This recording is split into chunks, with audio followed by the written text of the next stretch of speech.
Right.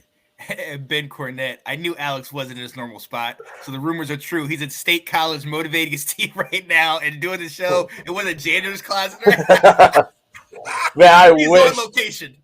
I wish I was in State College right now for this game. He's been having interviews with Jim Harbaugh. People don't know. Alex is about to go on the sidelines and call the plays. He's been waiting for this moment his whole life. This is it. This is it. They need somebody to take over the Stallions role. So come on now. And if you have seen his NCAA franchises, you know he can take them to the top. Let's go. JMU was a powerhouse for a decade. Come on now. Hey. Speaking about JMU, wait a minute. Can't say it in this household because JMU surprised somebody. Wow, yes, they did. Wow. Mm-hmm. Woo. Alex, was it you stealing?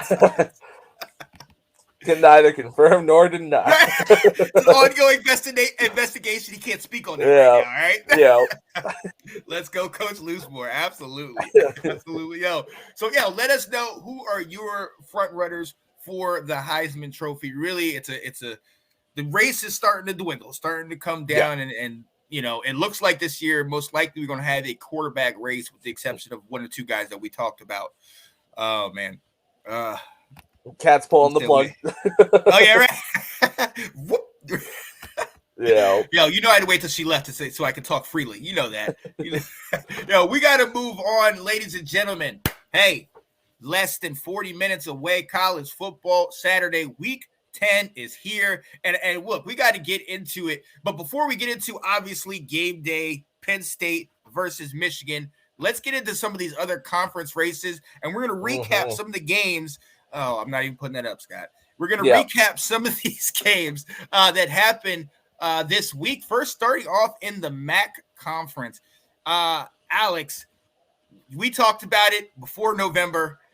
The middle of the week was going to start to be MACtion, and they are going to start to play. Those games have not disappointed. Right now, in the East, Miami of Ohio is at 5-1. Ohio and Bowling Green are both at 4-2. So that race is a game away. They got some the road in front of them. The West is pretty much won. Toledo is undefeated. Western Michigan, Central, and Northern Illinois are all 3-0.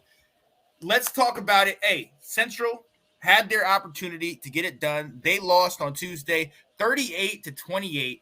And Alex, if you watch this game, I watched more of the highlights later. Western went up 21-7, and Central, you thought they were done. Then all of a sudden, Central scores 21 straight, and it's 28-21, and it's like, oh, snap, Central's back. And then Western comes back and finishes it off. Like I said, the West is pretty much won by Toledo, but Central, man, a lot of these good games, and they've fallen off, man. It hurts. Yeah, well, and it's tough, too, because while they're not going to get the divisional win and play in that conference championship game, Central Michigan's been on the verge of being locked into a bowl game for a little while now. I mean, obviously they won last week over Northern Illinois, but they've got Ohio, who's 7-3, and Toledo, who's 9-1, as their last two games.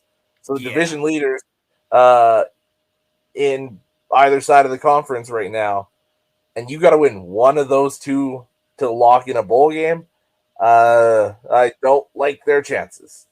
No, I really don't. And like I said, they're tied now at 3-3 in the conference with Western Michigan, who has the tiebreaker over them. And also they're tied at 3-3 with Northern Illinois. Shout out to our guy, Nicholas Rosario and Tina Winter, both big Huskies fans. But hey, look, and just like they said, it's been a disappointing season. They lose to Ball State 20-17 in a game that was tied late in that ball game. They can't pull it out. Former Michigan State quarterback Rocky Lombardi on like his 6th year, I think. He's been kind of a disappointment. He's been a disappointment. He hasn't been able to do much. Yeah, didn't necessarily lose them the game, but definitely didn't win them the game. 15-26, 141 yards, no touchdowns, no interceptions. So, we saw it when he was in East Lansing, he's not a guy that's going to put you over the top. He needs pieces around him to make him a functioning quarterback. And they just don't really have that right now. I mean, they're 4-6. They got Western Michigan and Kent State left to go. They need both to get bowl eligible. Kent State's 1-9, so there's a good chance of that one. But Western Michigan's 4-6 as well. So that's a tough one. I don't really like their chances. Yeah, it's not looking good, and it stinks because you want to see the Huskies do well. You know, we all have those images of when they went like 10-2 all those years ago and made it deep and made it into a big time bowl game. But this ain't that same team.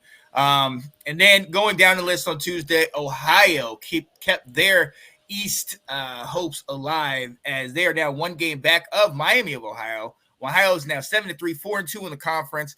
Get the victory over Buffalo. 1 point in this game. No, actually, this game was never close. It was 10-3. It was 3-0 Buffalo, but then it was essentially 20-7 in the second half for Ohio. Hey, Bangura, we talked about him. He had 2 touchdowns on the ground. Hey, and Ohio's keeping pace. A team that we thought was going to be good this year, they're keeping pace with Miami of Ohio, only 1 game out. Yeah, and I still feel like this is a really good Ohio team. Kind of one of these upper echelon teams in the MAC. Did they play Miami of Ohio already? They did and lost 30-16. So it's going to be tough. I mean, they got Central Michigan and Akron, so I'm not worried about them winning these last 2 games. As far as Miami, Ohio goes, they got Buffalo and Ball State. They need Miami, Ohio to slip up, twice? Probably twice. Yeah. I don't like that. I feel like it's pretty set to be Miami, Ohio, and Toledo in that MAC championship game, but that's a very good Ohio team that could catch somebody that's not paying attention in a bowl game. Oh, yeah. And I absolutely look forward to seeing that. Going on to Wednesday, Miami of Ohio did what they needed to do, beat Akron 19-0. Boise State, or Bowling Green, my bad. Bowling Green keeps afloat, also winning, killing a hapless Kent State, 49-19. And Toledo stays head and shoulders above in the West, winning 49-23. Alex, this Toledo team, man, 9-1 overall, 6-0 in the MAC conference. A lot of people sleep on these MAC teams, but Toledo has proven. You talk about Ohio being a team that people don't want to play. People don't want to play that Toledo team.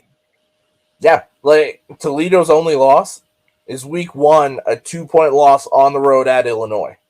Yeah. So this is a very good football team, and I wish they would have won that game because then we'd probably be talking about them being ranked, being in the running with Tulane or Tulsa, whichever one it is, and Air Force and those kind of schools for that top group of 5 automatic bid into those New Year's Six bowls. So this is a very good Toledo team. They'll get a fairly good bowl game, and I think they're going to make some noise. Oh yeah. I'm looking forward to seeing what they do, especially in the bowl. And I mean, look, is this year's UTSA, this year's Tulane? A lot of people, if you come out of the MAC and you got 1 loss, whatever, they don't really look at it the same. But we've seen these guys go toe to toe with some of these bigger name schools. Mm-hmm. But they still have that MAC title, so nobody looks at them like that they're worthy of it.